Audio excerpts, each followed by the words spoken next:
సంగారెడ్డి జిల్లా జహీరాబాద్లో శ్రీకృష్ణ జన్మాష్టమి వేడుకలు ఘనంగా జరిగాయి. గొల్లకురుమ యాదవ సంఘం ఆధ్వర్యంలో భవానీ మందిర్ చౌరస్తాలో వేడుకలు నిర్వహించారు. శ్రీకృష్ణుడు గొల్లబామ వేషధారణలో చిన్నారులు ఉట్టికడుతో సందడి చేశారు.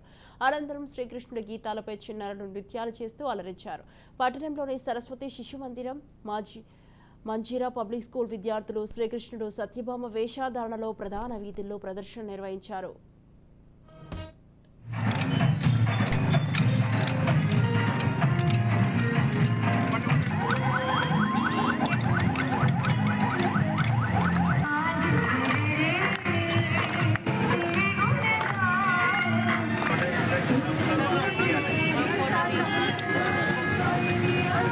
रमेश